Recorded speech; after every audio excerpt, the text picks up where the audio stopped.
Tuesday, July 18th on the Just Baseball Show. That's Jack McMullen and I'm Peter Apple, and we are doing X Factors for the second half of the season for all National League contenders. And on Thursday, we are going to hit the American League, and we're going to do short stuff off the top about Jack's trip to Colorado. And I've been watching a TV show with Tim Robinson that I kind of want to talk to you about because I did watch one episode. Good. But the Just Baseball Show is brought to you by the king of sportsbooks, and that is BetMGM. Sign up and deposit into your newly created account using promo code JustBaseball. Download the BetMGM Sports app on iOS or Android, or visit BetMGM.com.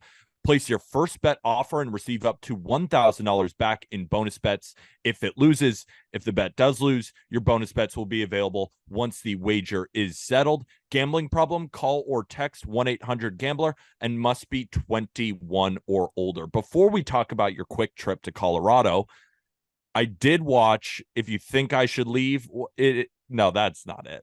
That's not it. I think I should leave. I think you should leave. Yes. Tim Robinson, we were talking about it in the car. It was all we talked about, basically. We were traveling in and out from Seattle.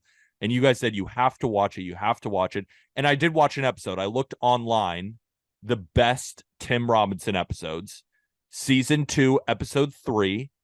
Are you sure about that? Are you sure about that? Corncob TV. You watch that one? Yeah, he creates the machine to get the hot dog kind of sucked out of his mouth, and he won't really say why he got fired, but that's obviously why he got fired. Yeah, it was funny, but that's the number one episode. It's that level of comedy to me that makes me squirm, that I can recognize is funny in the right light. And I did think that scene where they go to the professor and the professor's like, give me that burger. Give me that. And he does eat it. Like, that was a fine scene because Tim Robinson wasn't making me squirm. But like, sometimes it's like, all right, I get it. It's almost like if you watch The Office and you take all of the most cringy scenes, because they do have that sometimes in The Office. Yeah. And you put them all in a 16-minute episode and you just get thrown at you. It's good. I don't know. Convince me. So here's what you just did. I think what you did is you went to go see the Dallas Mavericks play the Knicks because you wanted to go see Luka Doncic. And you saw Luka score 19 points on 15 shots, and he had 7 assists, and he had 5 boards, and you were like, yeah, it was good, but like... Hey. Related to baseball. This is the Just Baseball Show. Okay, sure. So you buy tickets to Yankees-Rays because you want to see Shane McClanahan throw. You go to a McClanahan start, and he goes 6 innings of 3-run ball, or 6 innings of 4-run ball, and you're like, yeah, like solid, but I don't know, like he's not the best in the game. What you need to do is you need to watch the entire season of McClanahan, and then you'll get the idea like, wow, this guy's different. Like, this guy is the best in the game. So I think going on any arbitrary ranking of I think you should leave episodes was lazy on your part. Very true. I just watched season 6 of Black Mirror, and I looked up like episodes ranked, and I just disagreed with like every ranking of those episodes that I saw. So like, you picked a fine one, but you didn't pick the best one. The thing about that is, like, each episode's about 15 minutes. The skits are 4 to 5 minutes. Like, just sit down and commit an hour to it and watch 4 episodes. And I think you will fall in love. Skit 2 in episode 1, the Turbo Team one, the Mitch Bryant, Call Me Right Now, Please, was maybe the hardest I laughed on first watch ever at anything. So I think you need to commit to starting season 1, episode 1, and just see, like, if you hate it, stop. I don't think you're going to hate it. How about this? People in YouTube comments, people in my Twitter DMs, if I get enough of you who say, Peter, sit down, shut the fuck up, and watch, I think you should leave. You have to. Then I'll be convinced. Because I think you're kind of biased because you just said Tim Robinson is the best in the game. Come on. Will Ferrell is alive. No, but Ferrell's the big screen. Tim Robinson's the little screen. Steve Carell is he's on the big screen and the little screen. Yeah, no, I think Tim Robinson right now is the best in the game in terms of like actively making comedy. Okay, I need to hear some support. I need people in the DMs. I need people in the YouTube comments to say, Yep. Peter, you absolutely have to do it. Because there's a possibility I get DMs being like, Jack is full of it. There's no way it's Well, this I'm good. full of it all the time. Like I blow smoke up everyone's ass at every point in my entire life. Blow smoke about your nice little Colorado trip, and then we'll get into X Factors. It was great. So I'm an indoor dog. By the way, last thing on Tim Robinson, Ben Bilotti, our YouTube mastermind, is a huge I think you should leave fan. So we've been Mhm. bonding about that. So I know that he's going And to I do text love you. Ben. I do love Yes, Ben. Okay. I love Ben too. But I know that while he like exports this video, he's going to hear you talking about that. Did you hit your desk, Bub? Yeah, I just crammed my elbow. Just, yeah, continue. Dude, right elbow too. You might need TJ. No, that's on the funny bone, which is Oh, screwed up right now. but Ben, I know Ben is going to text you while the video is exporting and be like, "Dude, you have to sit down and watch it." So that's the first one, but you need some strangers telling you that. I am very much so an indoor dog. Like I am a city dweller. I will take a bird scooter anywhere, and had I wanted to fall off the face of the earth for a little bit, like back into the All-Star break. So when we all left Seattle, I flew to Denver and my girlfriend met me out in Denver. So we did Denver, which isn't falling off the Flex. grid. Then we did Breckenridge and we did a couple hikes. We did a hike on Thursday morning, Friday morning. And Friday was a hike branded as moderate. She looked up, like best hikes in Breckenridge. Kind of lazy, I guess.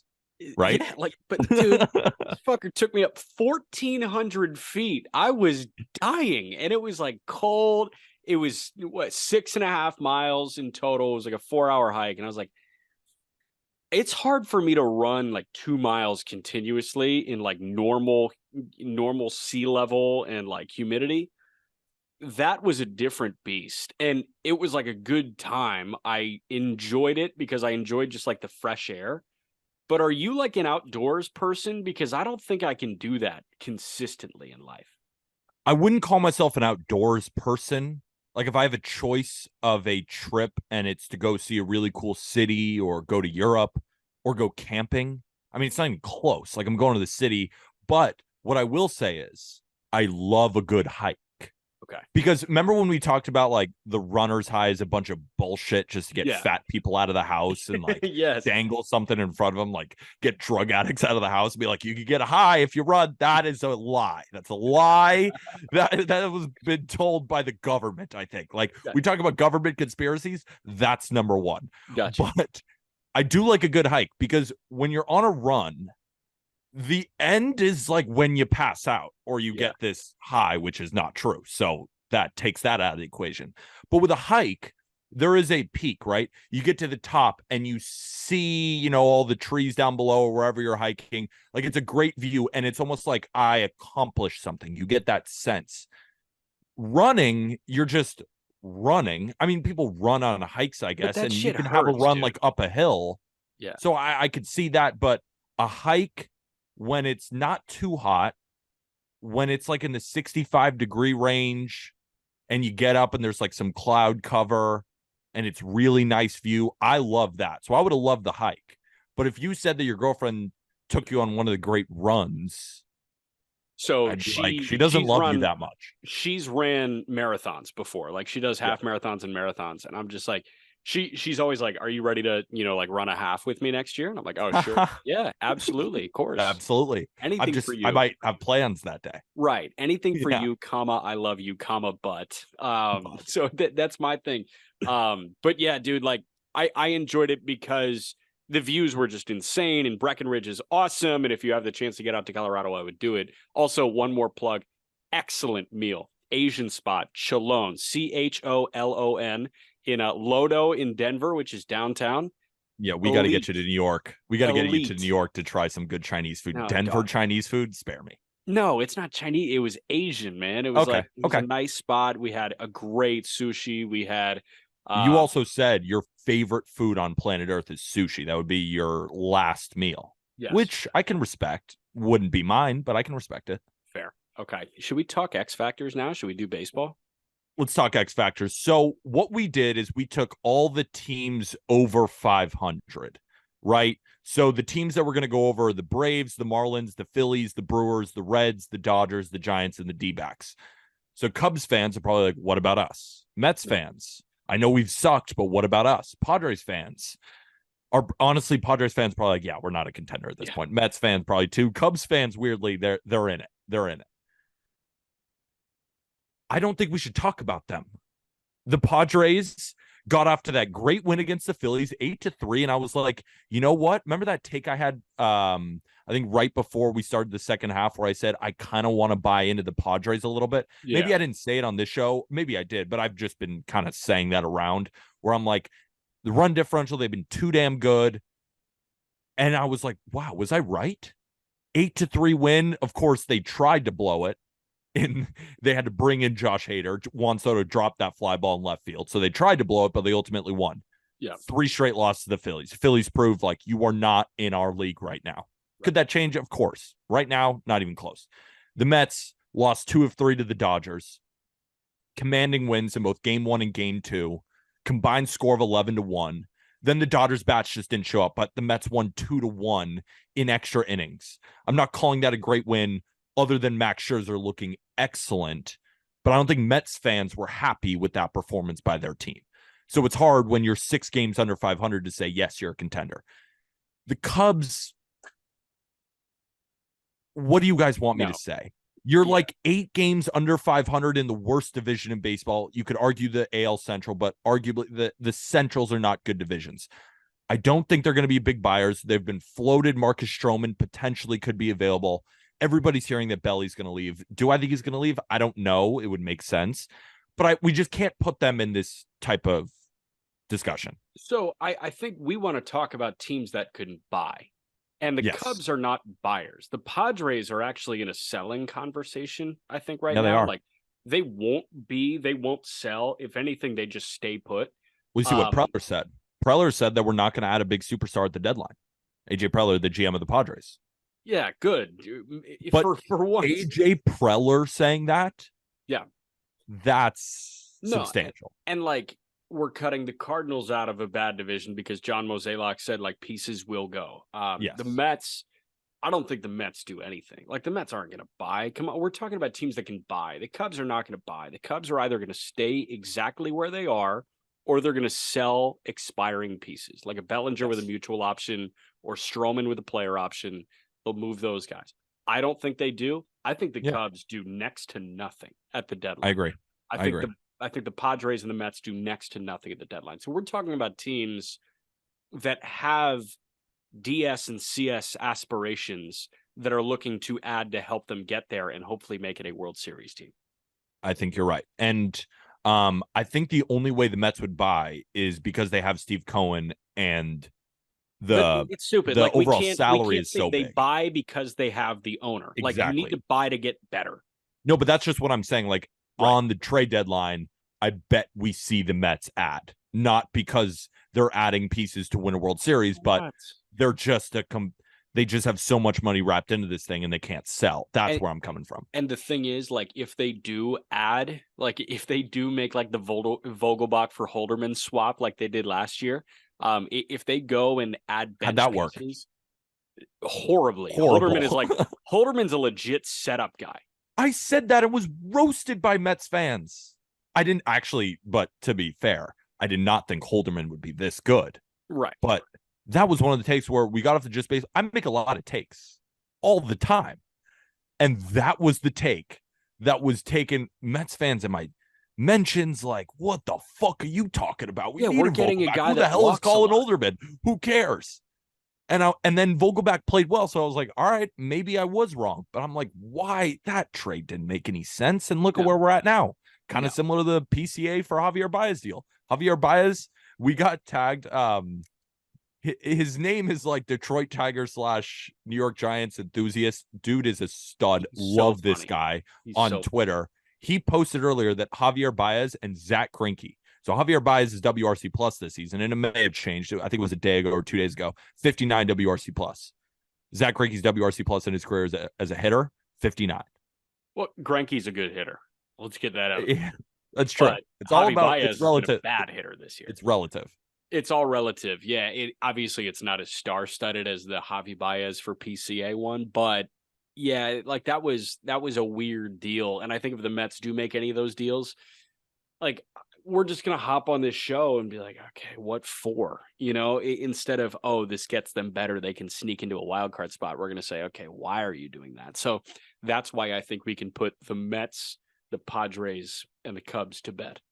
I agree. So let's start with a team that there's no shot we can put to bed because they are the best team in all of baseball. Yeah. And that is the Atlanta Braves. How do you want to do this? Because we said we're only going to bring one, but for a couple of teams, I have three. A couple of teams, I have an easy one. It was hard for me to decide. Yeah. I think do you want to go first? I'll tee you up and then you go first. You want me to go first? How you want to do it? Yeah, I can go first. And I think I have two for two teams, but this one was honestly very easy for me. It's Max Fried. Fried is the X factor for me. Fried is on the 60-day. He just had an awesome rehab start with high A Rome. He was 3 shutout innings, 2 hits, 3 punchies, 30 pitches in 3 innings, 23 of the 30 for strikes. He was great. Apparently later this week, he's going to be escalated to 60 pitches in a rehab. This guy's getting really close. I have no problems with the Atlanta Braves offense. I think that thing is as close to perfect as you will find in baseball. Strider striking out the world. Bryce Elder's still sporting a sub-3. He's run into some hiccups recently, but Bryce Elder's been Bryce Elder. Charlie Morton is as reliable as they come. I need a 4. And if you can add one of the best left-handers in all of baseball to that fold, if Fried looks healthy, this team is near indestructible. But if Fried looks human, if Fried looks unfried-like, I think other teams in the National League would start to get a sense of hope. Where if they add Fried to the fold and the best team in baseball becomes even better because they add their ace, pack up and think about 24, man. Yeah, I know where you're coming from. We're on a similar plane. I guess in my opinion, I was thinking I'm just so good with Max Fried in the sense of I just think he's going to be fantastic, right? He was rocking an ERA below 2.5 before he went on the IL. Then he just got hurt, and I have no reason to expect him to not continue pitching at that level. So while I agree with you, that's kind of the space that I'm on. I thought a bigger X factor is Kyle Wright, who has also been on the IL for a minute, and his timeline is looking pretty good. I think he's supposed to return probably, so he's dealing with a strained shoulder. Yep. I don't know exactly when he's going to come back, but when he does, I mean, this is a 20-game winner, which isn't that important. But what is important was his ERA below 3.5 last year. Like, this was one of the Braves' better starters. So in my mind, I assumed Fried would be back. Then you have Strider, Morton, and Elder.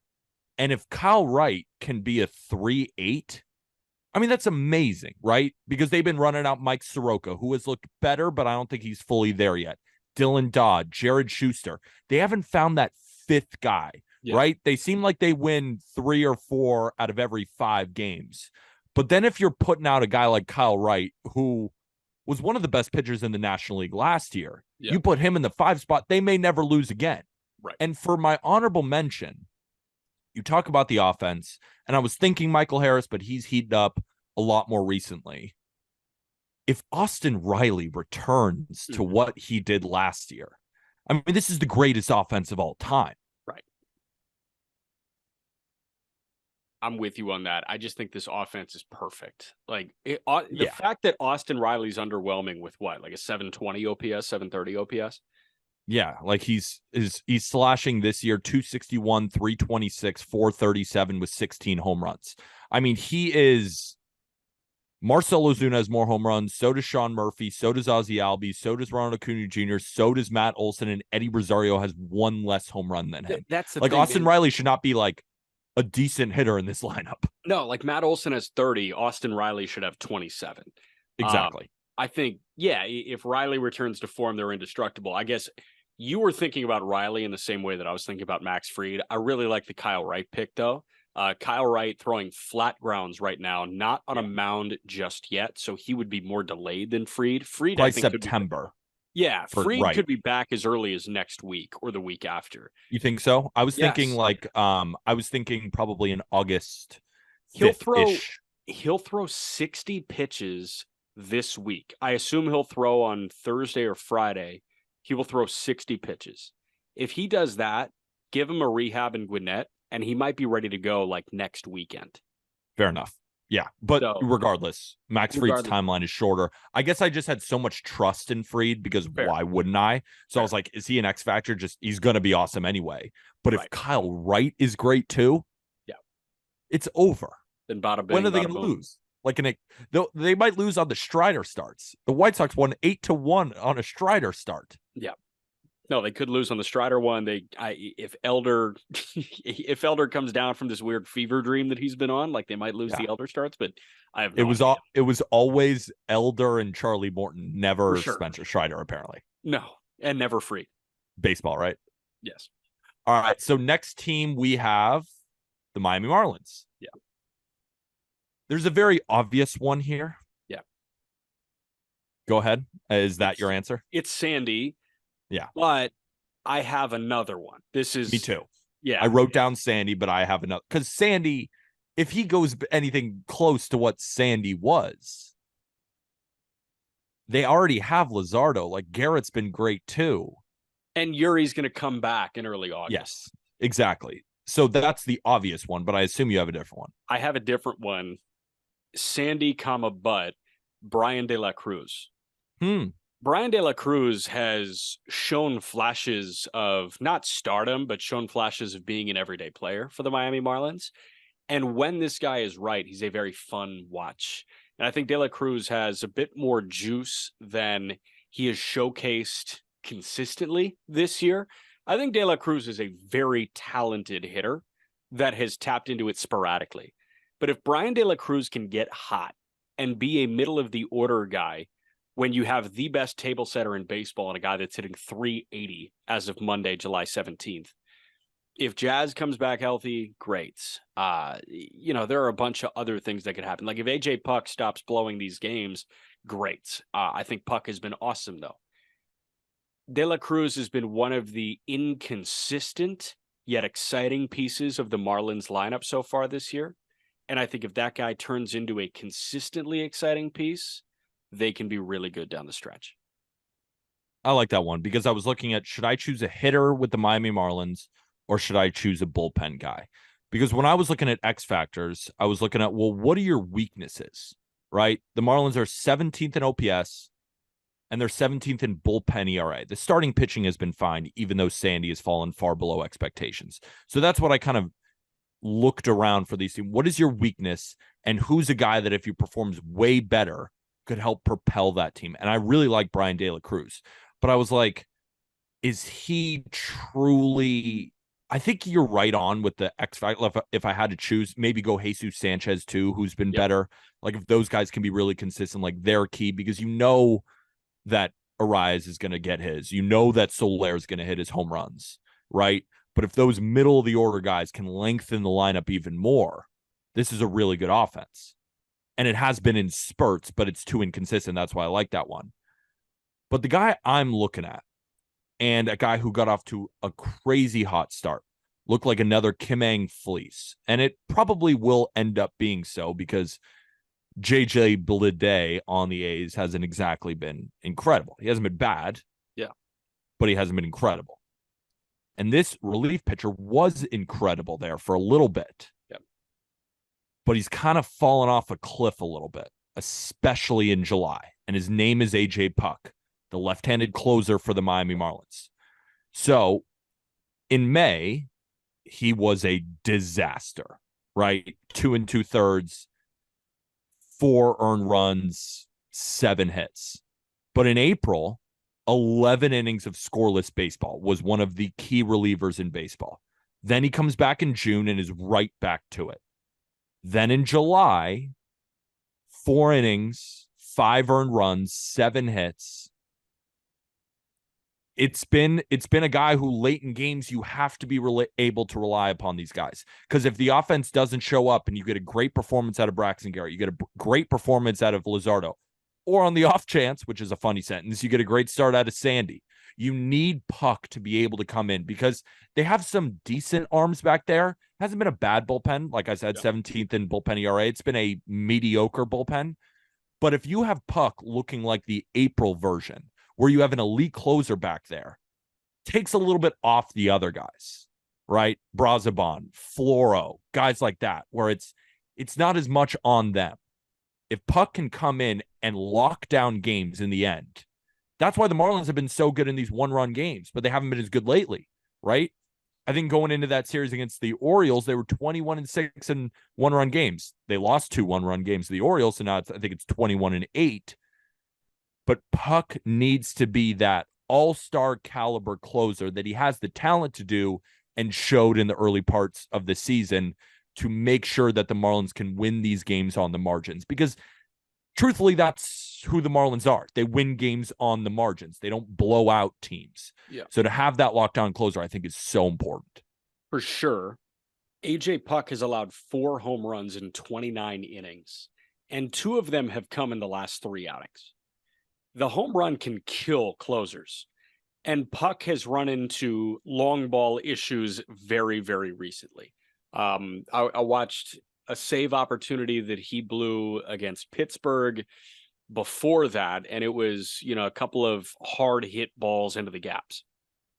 And I don't know, he's going to get his strikeouts. The problem is, don't leave anything middle for big league hitters to do damage against, particularly right-handed hitters. He's such a big lefty. He comes from such a unique slot. He's going to annihilate lefties. But the Marlins need this guy to be so much more than a lefty-on-lefty killer. They need him to be one of the best closers in the National League. And at the beginning of the year, he totally looked like that. And I think that he can recapture that. It's huge, dude, left side, weird slot at 97 and 98. Yeah, it's hard to not be one of the best closers in the game with that stuff. So, yeah, I've got confidence in Puck regaining that form, but I'm with you. If he doesn't, that can be a serious cause for concern because the Marlins have found themselves in a shit ton of one-run games. And guess what? This year, they've won a shit ton of one-run games. And just to recap the standings a little bit, so the Braves are 61-31. With a 98.8% chance of winning the division. The Marlins are 53-42. And then we get to the next team of the contenders, which is the Phillies at 51-42, 10.5 games back. Who is your X factor for the Phillies? It's Trey Turner. This was super easy for me. So easy. Everybody else is performing exactly how they should. Kyle Schwarber, the only guy that I'm thinking could elevate, but he's still got an 120, 130 point jump from batting average to OBP, and he's still hitting the ball out of the ballpark. That's all you ask Schwarber to do. Castellanos has bounced back in a really effective way. Bryce Harper, playing with a slowly but surely healing UCL, has an 820 OPS. He's amazing. He's playing amazing. With one arm, and he's amazing. He's amazing. So every hitter, Alec Boehm has a 760 OPS. JT Realmuto has a 760 OPS. Everybody's doing what I hoped they would do. Zach Wheeler at a 4, I would like that number lower. Aaron Nola at a 4.3, I would like that number lower. That doesn't matter. They're still going to be consistent, and I know that they are going to grab the cajones and go when they need to, Nola and Wheeler. I'm not Trey worried. Turner is the only concretely underwhelming player on the Phillies roster this year. And especially because the bullpen has been so damn good. For sure. And hey, the back of the rotation, Taijuan Walker stunk at the beginning of the year. He's been really good since. Ranger Suarez, really good since. If Trey Turner looks like the 50th percentile of what Trey Turner can be, because right now he's playing at the 25th to 30th percentile. If he elevates his game just a little bit, I think the Phillies are a really dangerous team, much like they were last year. Couldn't agree with you more because I did kind of the same thing. So what is the problem with the Phillies? You could say starting pitching ERA, but they got off to a really rough start. So, they've been much better since May. You cue it up and you just take out April. They've been much better. Even a guy it's funny enough, Christopher Sanchez, I think, has been pretty decent for them. The bullpen, same kind of thing. Like the stats don't reflect. They were without Jose Alvarado for a while, who is again back on the IL with elbow inflammation. Sir Anthony Dominguez has a strained oblique. So the bullpen doesn't look as strong, but there's nobody in the there's nobody. Is that coming from my computer? Did you hear that? No, I don't hear anything. Some weird sound just came out of my computer, but let's get back to it. Like I have no real worries about Craig Kimbrell right now. I have no real worries about Gregory Soto, and Matt Strahm has been good. Like there isn't one guy in the bullpen where I'm like, you need to be better for this team to rock it. Yeah. It's Trey Turner. It's not close. There it is. You don't hear that noise? I just heard it very faintly. Yeah, that's Fangraphs playing me ads for something. Trey Turner is a 687 OPS. Trey Turner has a 301 on base percentage. Trey Turner has a 386 slugging. I mean, those are well below his career averages. And his one saving grace by the numbers is outs above average on defense. I don't believe it. I'm just going to say it. I don't believe it. Eye test. Now, the eye test can lead you astray, right? Could totally lead you astray. The numbers say that Trey Turner overall is in the 82nd percentile of outs above average, meaning he has been a good defender this year. I cannot believe it. I've watched enough Phillies games. I haven't watched every day, so tell me if I'm wrong. But when I watch Trey Turner play defense, I'm like, you are a below average defender at shortstop, which is not. Remember when we called Dansby Swanson like a couple of years ago the average barometer for shortstop play? There's a lot of very, very good shortstops. But 82nd percentile on outs above average tells you that he is one of the best. No way. I cannot believe it. I just simply cannot believe it. So I'm under the assumption that Trey Turner at least has been an average defender, which I don't truly believe, but for the stats and for the argument, I'll say he's been average. He has been, by the numbers and by the eye test, a much worse hitter than he ever has in his entire career. Trey Turner also hit second in the lineup, right? This isn't your seventh hitter. This is the guy right in the middle. No, this is the $300 million man. This is the $300 million man. And Trey Turner is striking out 24% of the time. In 2015, his rookie season, where he barely played, he struck out 27%. He's a career 18% strikeout guy, right? He's normally in the 17. He should not be striking out at this rate. It has to be Trey Turner. He has to turn it around in the second half. And if he does look like the Trey Turner that was on the Dodgers, this is a legit World Series contending team because there aren't really many holes in the lineup. I really like the rotation, and I like the bullpen, especially when they get healthy. Yeah. Next team. Let's talk about the Milwaukee Brewers. The first place Milwaukee Brewers, after they kind of big brothered the Cincinnati Reds. No disrespect to Cincinnati Reds fans, but they kind of did that. That's exactly what they did, Reds fans. And, I saw the timeline where the Reds played horribly, and I agree. And the Brewers didn't even play that great. But the Brewers did kind of steamroll the Reds there, and now they sit in first place, about a game and a half up. I think the biggest X factor for this Brewers team is Brandon Woodruff. Brandon Woodruff has barely pitched this season. When he did, he looked awesome. But then he went on the IL. And Brandon Woodruff, if we look at his timeline right now, is kind of in the middle of a Max Fried and Kyle Wright. So this is from Fan Nation. So the Brewers general manager, Matt Arnold, said in an interview on MLB Network on Friday that Woodruff's shoulder should be ready to rejoin the rotation within the next month or so. Right now, what the Brewers are working with is Corbin Burns, who looked amazing, even though he had a near heat stroke against the Reds. Freddie Peralta, who has been a little bit inconsistent, great at times, bad at times. You got guys like Adrian Hauser, who again has been pretty solid. Colin Ray, Wade Miley. If you put a guy like Brandon Woodruff, who I think is one of the aces of the National League, and you just slot him in there, you have a very good chance to win 3 out of 5 games for the rest of the season. I was trying to find a guy on offense, but there's no one who I'm like, all right, if you really get going, this offense is going to be crazy. There wasn't really anyone like that. So, and in the bullpen, kind of the same thing. But I looked at this Brewers rotation and said, while it's a strength, adding a guy like Brandon Woodruff, like there's nobody you can add at the deadline that is to the level of Brandon Woodruff.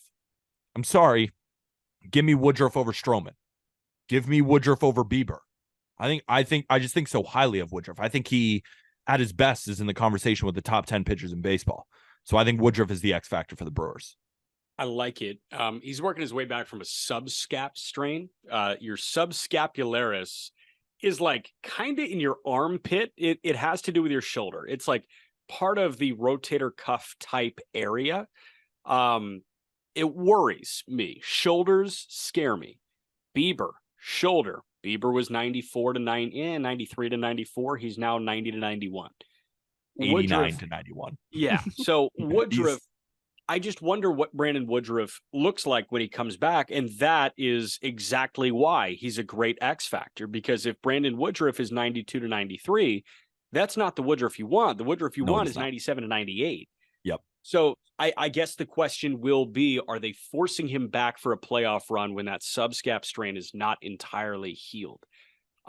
If the answer is no, he's ready to go and he's sitting 96, 97, I'm with you. He's going to be great. If not, that's some serious concern, and that might be something that you want to revisit in the offseason. So I like that pick. I went a different route because I actually think that the rotation is held up without Woodruff in a pretty effective way. Like Burns hasn't been Cy Young Burns, but Burns has been reliable. Freddie Peralta has not been the Freddie that I think we promised everyone, which was the second coming of our Lord and Savior, but he's been reliable. He's been going every fifth day, and like a mid-4s, well, it's not good. It's not, a hole in your rotation. Wade Miley's been good. Adrian Hauser has held his own. Julio Teheran out of fucking nowhere has been good. I went with Willy Adames because he is the struggling bat.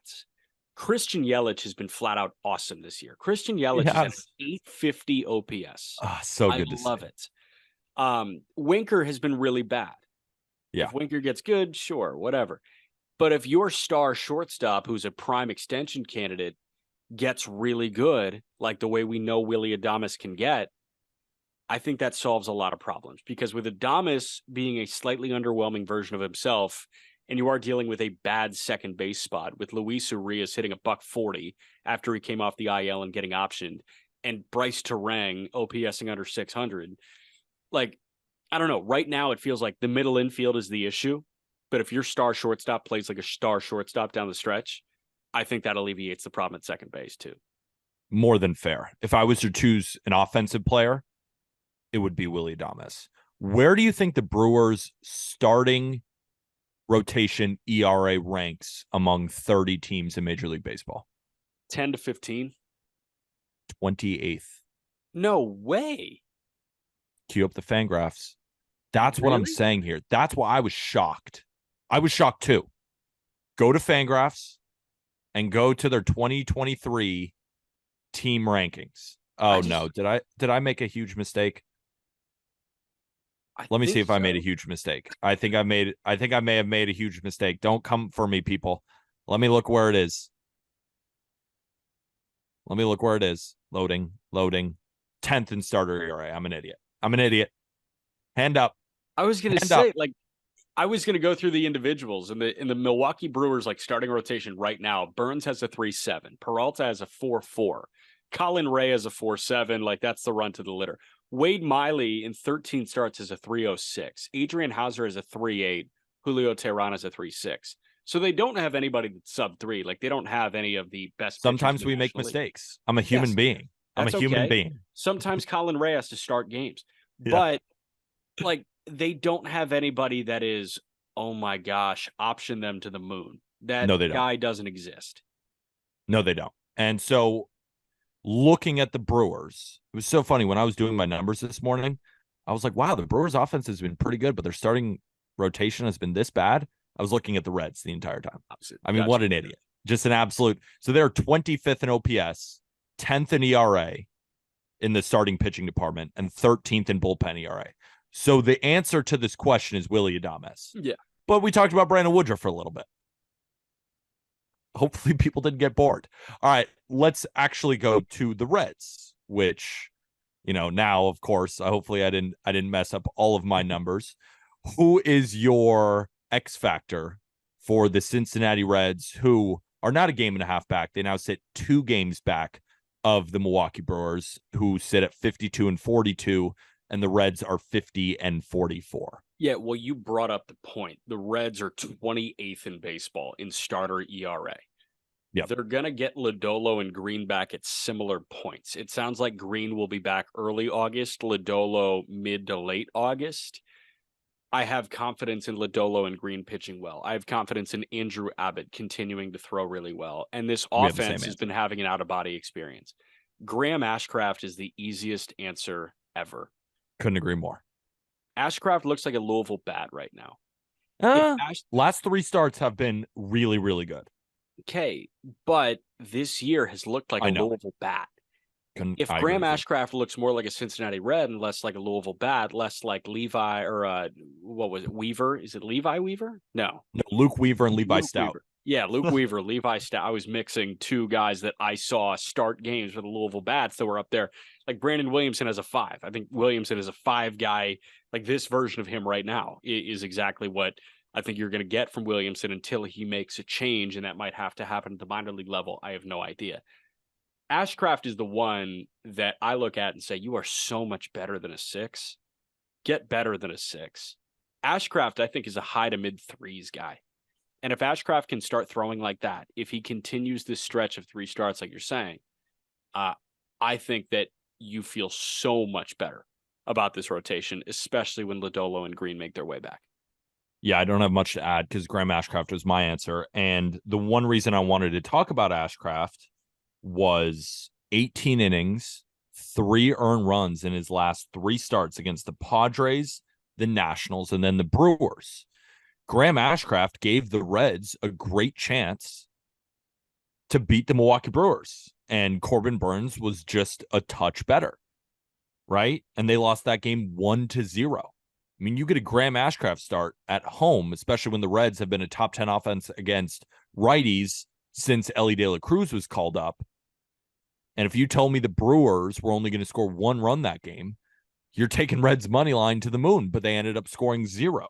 So their offense has been really slow out of the gate very, very early. I expect it to be better, especially now that you have Votto back and Friedel and Fraley and De La Cruz and Steer and India. We could keep going. But Graham Ashcraft has to be the answer because he's not a big strikeout guy. But at the same time, like he kind of makes me nervous because we say he should be so much better than a 6. He had a 4.89 ERA last year, right? But I thought he was better I think he is better than that. But it's like he hasn't really been performing like that except for his last 3 starts, which is such a good sign for Cincinnati Reds fans to say, if we have him on top of Green, Lodolo, Abbott, and then Andrew Abbott, and then who knows? Could Rhett Lauder throw innings for them this year? Probably not. But if Connor we're looking Phillips long term, and those are the 5, you feel really good about that as a Cincinnati Reds fan. For sure. Next team up, the Juggernauts. They haven't really been juggernauts this year. We're just used to them being juggernauts. But the Los Angeles Dodgers are still that team. And when we look at the National League West standings, the Dodgers are still in first place. But it's not by much, right? They're a game and a half above the Giants. They're 2 games above the Diamondbacks. But they are 53 and 39, and they have a 94.1% chance of making the playoffs. Jack, who is your X factor for the Dodgers? This is the most cop-out answer ever. Go ahead. Andrew Friedman. It's out of bounds, but it's cop-out.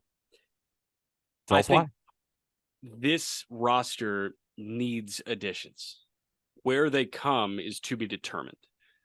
Kershaw's on the IL right now. He'll come off. He'll throw. I have full confidence in that. Sounds like our guy Walker Buehler might be coming off the IL, right? Like he's still shooting for that September 1 date. I think they're going to get starting pitching enforcements from what they have right now. But Dustin May being out for the year sucks. Julio Urias being a shell of his Cy Young caliber self last year sucks. Tony Gonsolin being a shell of that sub-2 guy we saw going into the break last year sucks. I don't know if you're going to add any star power in the starting pitching department. Are they going to add a shortstop? Are they going to add more bullpen help? You've got 2 really good relievers right now in Phillips and Gratterall, but then Yency Almonte has a 5. I thought Almonte was going to be so much better than a 5. I think the way Andrew Friedman goes about improving this team is going to either fortify themselves as a World Series contender, or they're going to be the Dodgers that sneak into the playoffs and then they get bounced in the NLDS. It's going to be a really telling deadline for them. And I think that the biggest week for them is deadline week. And I think that the X factor is the guy that makes the decisions on who to add to this roster. No, I don't think that's a cop-out answer at all. I actually think that was a great answer because you thought outside the box, and I wasn't even thinking about the general manager, but you're right. And it was a good pitch. So when I looked at the Dodgers, I said, well, what are their biggest weaknesses? And their biggest weakness is their bullpen. They ranked 22nd in bullpen ERA among 30 MLB teams. But the thing is, like, which bullpen arm am I going to choose? Because Evan Phillips, Bruce Argratto, like you said, and Caleb Ferguson have been fantastic, all rocking ERAs below 2.7. But, like, I guess we could say Yency Almonte. Like, Yency Almonte is not the X factor for the Dodgers. No, like, is Alex Vesia the X factor for the Dodgers? Like, not really. So I said, well, their offense is just really damn good. Like, could they use a shortstop? Absolutely. But at the end of the day, they're 4th in OPS as an offense. So I boiled it down to the starting pitching. And I was like, yes. Is Julio Urias an X factor? Absolutely. And if you came, I thought that's who you were going to pitch as your cop-out answer, because he absolutely could be the answer. I think Tony Gonsolin has been fine, and I think that's what Dodger fans should expect from him. He's got a 3.72 ERA this year. But a guy who I was really intrigued by, and I watched that whole Dodgers-Mets game where they ended up losing, I think Bobby Miller is huge for the Dodgers, right? Routinely touching triple digits, looked fantastic. Again, in part, the Mets offense looked putrid, but at the same time, he did look good, right? And he has explosive frontline starter type stuff. Now, it's going to take a little while for him to be able to hone it in and go from a thrower to a pitcher. And I think that's the next evolution of Bobby Miller, which then propels him into one of the best pitchers in the National League, because that's the level of stuff he has. Yeah. But if he can evolve quicker than expected, he's a front of the rotation type arm. Yes. So, like, who on the trade market could you add that has Bobby Miller type stuff, right? So they need an arm. Emmett Sheehan is another good answer. I was trying to decide between either of them. But when I watch Miller versus Sheehan, it's kind of like, all right, like, I think Sheehan's good, but holy shit, Bobby Miller's throwing 100 with a breaking ball, and he looks, when he's on, I'm like, holy shit, is this the best pitcher on the Dodgers? That's the level of talent I see. So if he can hone that in, it's scary because he's got it. So I went with Bobby Miller. That's and I love that pick because Bobby has the ability to be one of the better young pitchers in the game. Like, very few people are given the gift by God to sit 99 with a heater, but that's what this cat can do. And it's a testament to his hard work. It's a testament to the Dodgers' ability to develop. And I think if that guy can sustain that and consistently give you 5 innings of 2-run ball, the Dodgers are in a really good spot. You know who's another X factor for the Dodgers? Yeah. Dave Roberts. Well, yes, but the guy who comes on every Monday. I mean, Walker Buehler's a huge X factor for this team. For sure. If they had Walker fucking Buehler to this rotation, dude. Holy and Lord. He's back, which we fully expect him to be so. They're scary. What if we were just like, yeah, I'm not sure about Walker. Yeah, honestly, after listening to him, he might be a 4. Yeah, after like hearing the confidence in his ability and like kind of being walked through step by step with rehab, like, I don't know, like, no, dude. I mean, he has the chance to be the shot in the ass of all shots in the asses. And like, I'm so excited to see that guy back on the hill because I know you fully believe it. Aram fully believes it. Like, we fully believe that guy is a top 5 pitcher in baseball. When he's on, there's not many people who can touch, right? No. So moving on to the Giants, who have taken over the second place position in the division, at least as we speak today, 52-41 record. 1.5 games back. They got a 72% chance of making the playoffs. And when I looked at their team, I said, well, they have the most boring group of starting pitchers who are all pretty good. And I mean boring in the right way when you know basically what you're getting. Yeah. If there's a pitcher who I know what I'm getting more than Logan Webb, please speak up because I know what I'm getting. Anthony Descafani is going to be back as we're recording this Tuesday, July 18th. Stripling, I think, is fine. Alex Cobb has been good. Alex Wood has been good. So there was no starting pitcher who I look at, I'm like, wow, if Alex Wood shoves like he has I didn't know who really to choose. And then the bullpen has been great. So there's no real bullpen arm. So I had to go offensively. And there's one guy who has been not as good as he could be and is also a trade target. So that's why I put Jock Peterson as my X factor for the San Francisco Giants. And it's twofold, right? Jock Peterson should not have the sixth worst slugging percentage on the Giants, right? Blake Sable has a 431 slug compared to Jock Peterson at 421. J.D. Davis, higher. Michael Conforto, the exact same. Lamont Wade Jr., higher. Yastrzemski, higher. Patrick Bailey, higher. Like he's above Brandon Crawford and, Brett Wisely. I mean, what are we doing here? Wilmer Flores has a higher slugging percentage, and so does Austin Slater. Jock Peterson is much better than that, but it's a twofold approach because if Jock Peterson is that type of Jock Peterson and he stays on the Giants, that's huge for them. But if the Giants decide, you know what, we can cash in on Peterson, we're going to trade him, then that really hurts the Giants offense. So I look at the Giants offense as their one area of concern. He's huge for them right now, but there's also the potential that he's getting traded. So that's why I went with Peterson. Yeah, I don't think they're going to move Jock. I don't think they will either, but I think his name is in the rumor mill. It totally is. If I were a betting man, they don't move him. I would like to see more pumps from him, fair and square. I know he did miss some time. He has eight. Yeah, he has I know 8 home runs. I know he's missed time, but he has 8. He has 8. Like I wish he had 20 because Jock with 20 is very fun. Yeah. I went with Stripling. Stripling missed a lot of time. Stripling was really bad in mid-May. He had a couple outings. I think it was like 3 straight outings of like 5 earned runs, 4 earned runs, 5 earned. Shot the ERA up. He was hurt apparently. So like he missed a month and a half. He comes back end of June and he has put together some really strong outings since then. If Ross Stripling fortifies the back end of that bullpen or back end of that rotation, I feel a lot better because Logan Webb, you mentioned like consistency is the name of the game with Logan Webb. He and Framber Valdez are so consistent because they do the same thing. They get contact on the ground. Alex Cobb was an all-star, man. Like Cobb is having a really good year. You mentioned DeSclafani back soon. If Ross Stripling can throw anything like what he did for Toronto last year, I think that they are in an incredible spot. No, I agree with you. I think if I were to pick a pitcher, he would be the answer.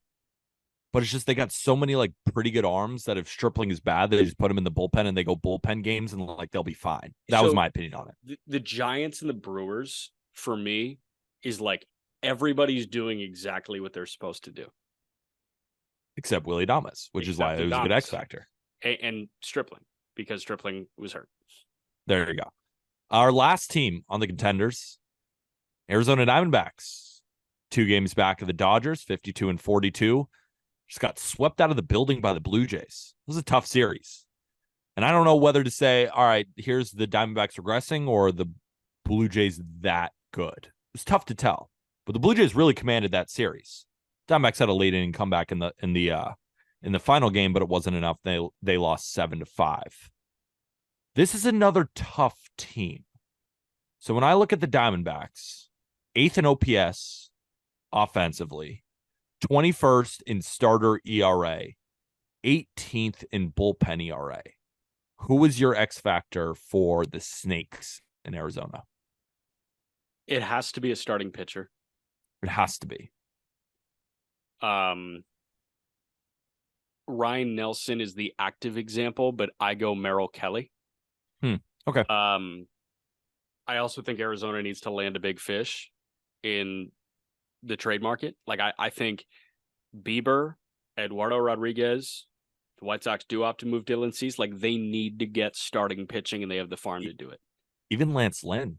Even He's the Lynn. guy who I want. They need bodies in that Yeah. rotation. Like any body is going to be better than what they're running out right now. And fucking Zach Davies and like Ryan Nelson. I do like Ryan Nelson. I think Ryan Nelson can be I do pitcher. not. It's just not this year. Like it's Yeah. not working this year. He's young.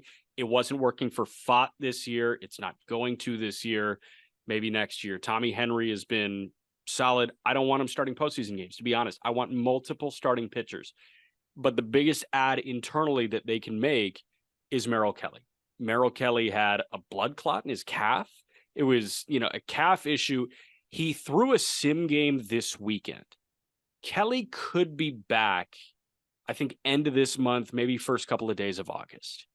So if Merrill Kelly comes off the shelf and regains that 3-2 form that he had in 16 starts before going on the shelf, you have that 1-2 punch of Gallen and Kelly for as exciting an offense as you've got. Then all of a sudden, instead of adding 3 pitchers, you need to add 2. Or instead of adding 2, you can add 1 and just sweat game 4 of a divisional series. So that's my thought there. So I settled on Kelly. I don't feel good about it. Honestly, like I could go with a GM again. I could go with, hey, like you got to make a move. Like let's hunker down and go grab Dylan Cease. But I'm not going to do that. I'm going to go with the softer option internally. Yeah, it's funny. I had 2 options written down, and I had a feeling that you were going to go with Merrill Kelly. So I wrote down mine, and I think you said his name. I think Tommy Henry is a huge X factor for this team. And you broke it down in the Merrill Kelly. Like if they have Gallen, then they have Kelly, and then they have a trade deadline candidate. Let's say it's Cease. Let's say it's someone like Lance Lynn. Let's say it's Michael Kopech. Let's say it's Eduardo Rodriguez.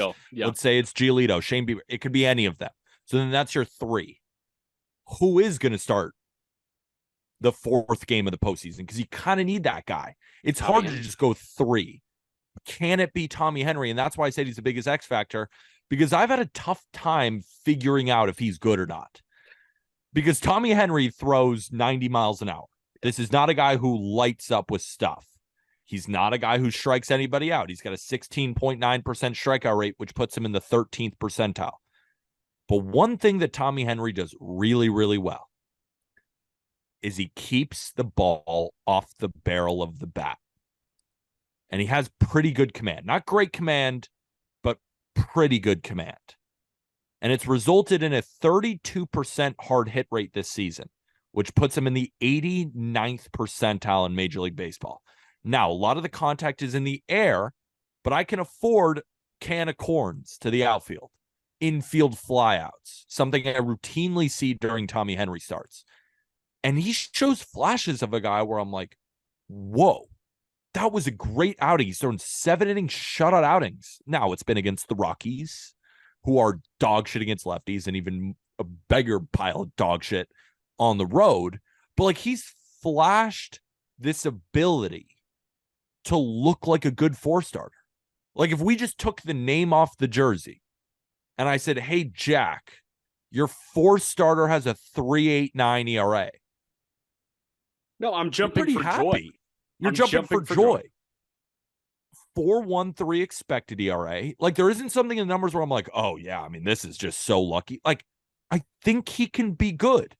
And if he continues to be good, you have a 4th starter, which I think is the biggest X factor for the Arizona Diamondbacks. I also wanted to say, like, if Geraldo Perdomo keeps doing what he's doing, like that is huge.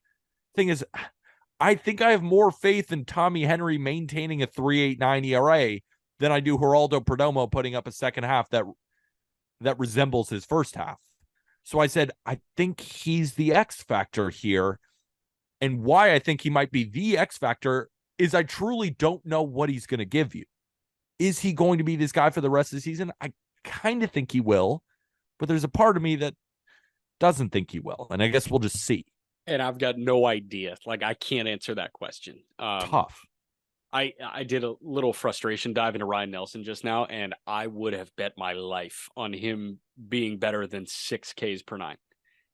Sucks. He was a strikeout artist, dude. He was like 12.5 Ks per 9 in the minor leagues in 21 and 20. So was Gavin Williams. He ain't striking out shit. He's still pitching well, but he's not striking out anybody. 2021, Ryan Nelson, 22 starts, punching out 12.6 guys per nine. Last year in Reno, in 136 innings, he punched out 8.5. I did not think that was going to turn into 6.2, but that's what we're looking at now with Ryan Nelson. So Henry is the answer, is the 4. And I agree, like, good 4 or bad 4 really remains to be seen. I wish Fott was throwing well, man. Like, that could have answered so many questions. That could have put my mind at ease about Arizona, but I mean, it was just bombs away against Fott, which is brutal. And I'm hoping that he figures it out, because I think that guy is damn talented.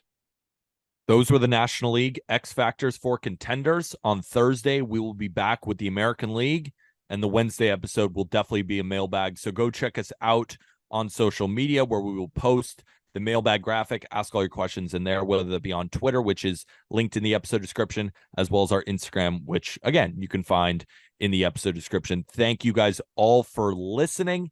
Let us know on YouTube. Did we miss anybody? Did we make any good points? Regardless, let us know in the YouTube comments, and hit that subscribe button, hit the like button, and again, leave those comments for us. Get yourself some Just Baseball merch. That's also in the episode description. We got a tons of new stuff. At least just go check it out. You don't buy anything. Just go check it out. Tell us what you like. Tell us what you don't like. We're a new company, right? Sometimes we put out some ugly shit that you guys might not want.